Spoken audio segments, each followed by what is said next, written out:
அனைவருக்கும் வணக்கம். டிஎன்பிஎஸ்சி பொது அறிவியல் தொடர்பாக தான் இந்த பதிவில் பார்க்க போகிறோம். இந்த பதிவில் நிறைய இன்ஃபர்மேஷன் பார்க்க வேண்டியது இருக்கிறதால முடிஞ்ச வரைக்கும் கிறிஸ்பாக எக்ஸாம் பாயிண்ட் ஆஃப் வியூவில் மட்டும் பார்ப்போம். இந்த பதிவிற்கு உண்டான தகவல்கள் இவற்றை அடிப்படையாக கொண்டது. பொதுவாக கிரிக்கெட் விளையாடக்கூடிய வீரர்கள் சன்ஸ்க்ரீன் லோஷன் யூஸ் பண்ணுறதை பார்த்துருப்போம். அதிக நேரம் சூரிய ஒளி நம்ம தோலில் படுறதால தோல் எரிச்சல் இல்லைனா தோல் புற்றுநோய் போன்றவை ஏற்படலாம். இதனால் சன்ஸ்க்ரீன் லோஷன் யூஸ் பண்ணுறோம். இதில் யூஸ் பண்ணியிருக்கக்கூடிய chemical compounds zinc oxide and titanium dioxide, ZnO and TiO2. 1 nanometre equal to 1 × 10⁻⁻⁹ metre. ரொம்பவுமே மிக சிறிய அளவில் இருக்கக்கூடிய நானோ அளவுள்ள பொருட்களை பற்றி தெரிஞ்சுக்கிறதுக்காகவும், that is nano science and applied nano டெக்னாலஜிக்காக மிகச்சிறிய அளவிலான பொருட்களை ஆராய்வதற்காக பயன்படுத்தக்கூடியவைகள் ஸ்கேனிங் எலக்ட்ரான் மைக்ரோஸ்கோப் SEM, வருடி எலக்ட்ரான் நுண்ணோக்கி, டனலிங் எலக்ட்ரான் மைக்ரோஸ்கோப், ஊடுருவு எலக்ட்ரான் நுண்ணோக்கி, அட்டாமிக் ஃபோர்ஸ் மைக்ரோஸ்கோப் AFM, அணுவிசை நுண்ணோக்கி. பொதுவாக மாலிகுலோட சைஸஸ் ஆங்ஸ்ட்ராமில் அளவிடுவாங்க. 1 ஆங்ஸ்ட்ராம் ஈக்குவல் டு 1 × 10⁻⁻⁰ மீட்டர். நிறைய மூலக்கூறுகள் அல்லது நானோ சைஸ்டு பார்ட்டிகல்ஸ் மூலயமா ஃபியூ மைக்ரோமீட்டர்ஸ் இருக்கக்கூடிய நானோ ரோபோட்டிக் டெக்னாலஜி டெவலப் ஆகிட்டு வந்துட்டுருக்கு.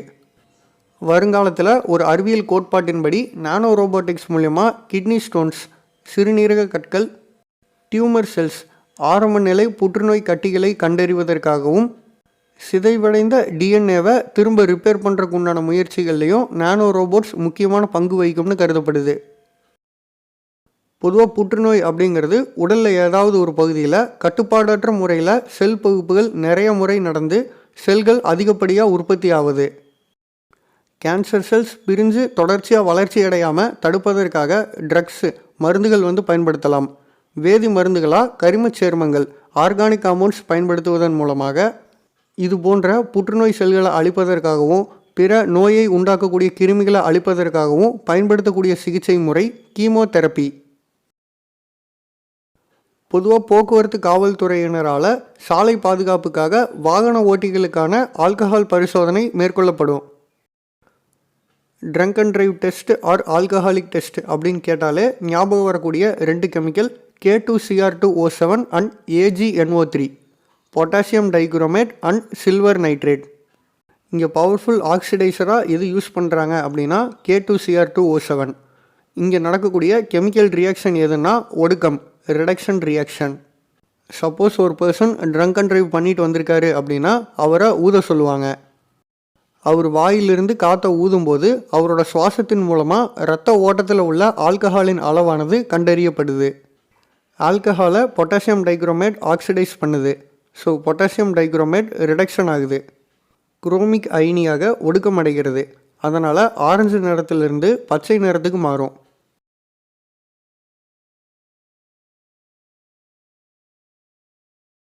நெக்ஸ்ட்டு ஜென்ரலாக இருக்கக்கூடிய கெமிக்கல் ட்ரக்ஸினுடைய பொதுவான வகைப்பாடுகள் இங்கிலீஷ் அண்ட் தமிழ் ரெண்டுலேயுமே ஒன்ஸ் நல்லா பார்த்து வச்சுக்கோங்க. Anaesthetics, loss of sensation with reversible loss of consciousness அப்படிங்கிறது ஜென்ரல் அனஸ்தீசியா.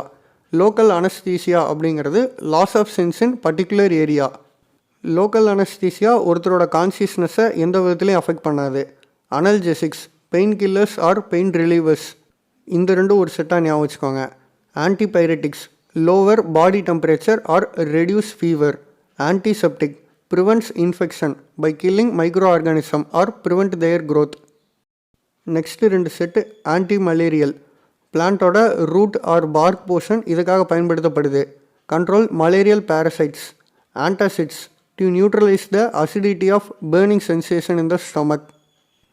லாஸ்ட்டாக antibiotics, certain micro organism like bacteria, fungi இது ப்ரொடியூஸ் பண்ணக்கூடிய chemical compounds disease causing micro ஆர்கானிசமோட க்ரோத்தை தடுக்குது. ஸோ இன்ஹிபிட் அப்படின்னா தடுப்பது, ஸ்டாப். அனஸ்தெட்டிக்ஸ் மயக்க மருந்துகள், அனல்ஜெசிக்ஸ் வலி நிவாரணிகள், ஆன்டிபைரட்டிக்ஸ் காய்ச்சல் நிவாரணிகள், ஆன்டிசெப்டிக்ஸ் புரை தடுப்பான்கள், ஆன்டி மலேரியல் மலேரியா நிவாரணிகள், ஆன்டாசிட்ஸ் அமில நீக்கிகள், ஆன்டிபயோட்டிக்ஸ் நுண்ணுயிர் எதிரிகள். பொதுவான மயக்கமூட்டிகள் மயக்கத்தை ஏற்படுத்தும். மீள்தன்மையுடன் அனைத்து உணர்வுகளையும் இழக்கச் செய்யும். குறிப்பிட்ட மயக்கமூட்டிகள் குறிப்பிட்ட இடத்தை மட்டுமே உணர்விழக்க செய்யும். அடுத்து ஆன்டிபைரட்டிக்ஸில் காய்ச்சல் நிவாரணிகள் அப்படிங்கிறது உடலினுடைய வெப்பநிலையை சாதாரண வெப்பநிலைக்கு கொண்டு வரும். அடுத்து ஆன்டிசெப்டிக்ஸ் புரை தடுப்பான்கள் அப்படிங்கிறது பொதுவாக வெளிப்புற பகுதிகளில் பயன்படுத்தப்படும். தோலில் ஏதாவது காயங்கள் ஏற்பட்டிருந்ததுன்னா அதில் உருவாகக்கூடிய தொற்று கிருமிகளை அழிப்பதற்காக பயன்படுத்தப்படுது. அடுத்து ஆன்டி மலேரியல் மலேரியா நிவாரணிகள் சில தாவரங்களின் தண்டு மற்றும் வேர் பகுதிகளின் சாறுகள் மூலிமா பெறப்படுது. அடுத்து ஆன்டாசிட்ஸ் அதிகப்படியான அமிலத்தன்மை வயிற்று பகுதியில் ஏற்படும் போது அதனால் வரக்கூடிய எரிச்சலை சமன் செய்வதற்காக பயன்படுத்தக்கூடியதாக இருக்குது.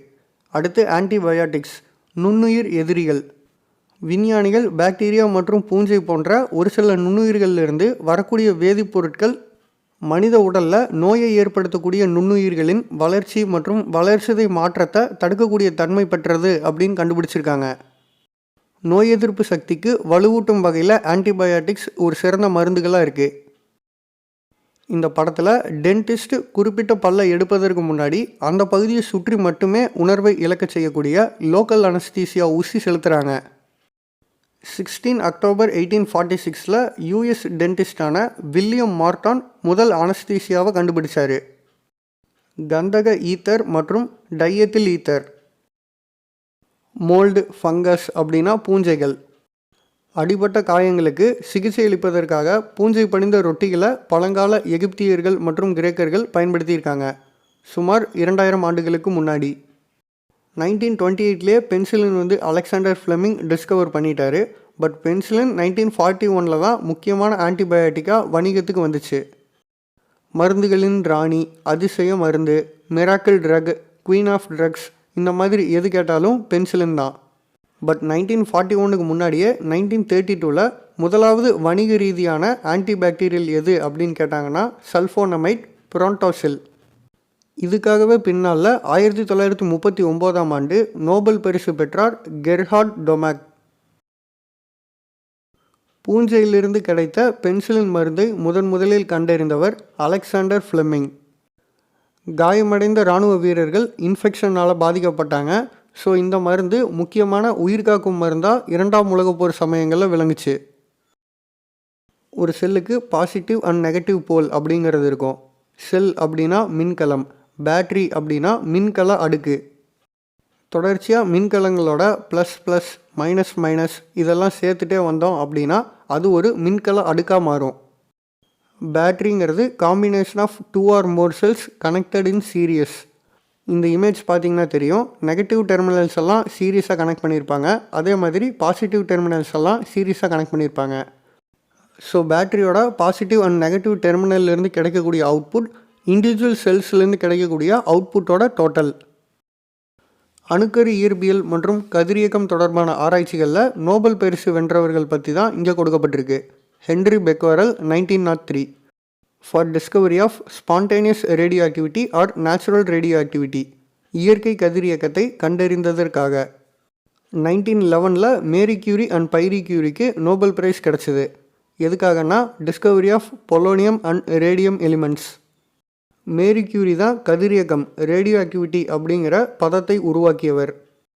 மேலும் ரேடியத்தை தனியாக பிரித்தெடுக்கும் முறையையும் கண்டறிந்தாங்க.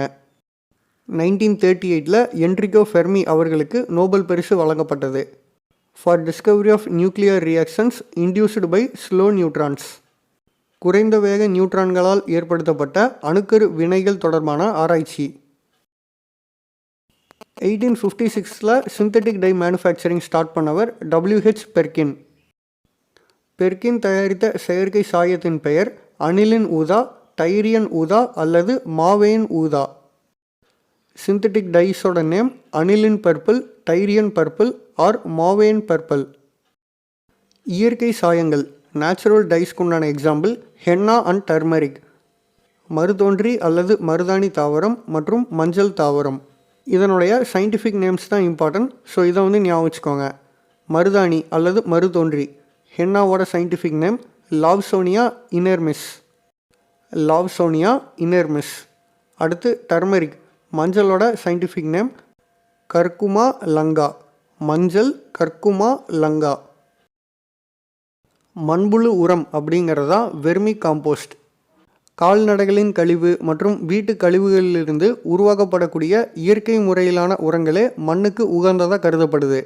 இதை இயற்கை விவசாயம், ஆர்கானிக் ஃபார்மிங் அப்படின்னு சொல்லுவாங்க. இதில் artificial or chemical fertiliser and pesticides பயன்படுத்த மாட்டாங்க. பூச்சிகளுடைய பாதிப்பில்லாமல் ஒரு பயிரானது வளர வேண்டுமே ஆனால் மற்றும் பயிர்களின் பாதுகாப்பிற்காகவும் பயன்படுத்தக்கூடியவை தான் ரசாயன உரங்கள் மற்றும் பூச்சிக்கொல்லிகள். WHO வேர்ல்டு ஹெல்த் ஆர்கனைசேஷன் உலக சுகாதார அமைப்பின் பூச்சிக்கொல்லிகளுக்கான வரையறையின்படி பார்த்தா கூட பூச்சிக்கொல்லிகள் பெஸ்டிசைட்ஸ் அப்படிங்கிறது பயிர்களுக்கு தீங்கு விளைவிக்கக்கூடியவைகளை மட்டும்தான் கொல்லக்கூடியதாக இருக்கணும். நாம் பிறப்பதற்கு முன்பே தாயின் வயிற்றின் உள்ளே இருக்கும் பொழுதே விரலில் உள்ள ரேகைகள் உருவாக தொடங்குகிறது. எனவே 2 நபர்களின் கைரேகைகளும் ஒரே மாதிரி இருப்பதில்லை. A person's ridges on the fingers start forming when inside mother's womb. So 2 fingerprints are exactly not same. Fingerprint scanning கைரேகை பதிவு, உயிரியல் அளவீட்டியல் பயோமெட்ரிக்ஸ் இதிலெல்லாம் பர்சனோட ஐடென்டிட்டி ஆத்தென்டிகேஷன் வெரிஃபை ஆகுது. ஃபிங்கர் பிரிண்ட்ஸ் கைரேகைகள், ரெட்டினல் பிரிண்ட் கருவிழி அச்சு, டங் பிரிண்ட் நாக்கு அச்சு போன்றவைகள் இதெல்லாம் முன்னர் குறிப்பிட்ட அமைப்புகளுடைய உள்ளீடுகளாக இருக்குது.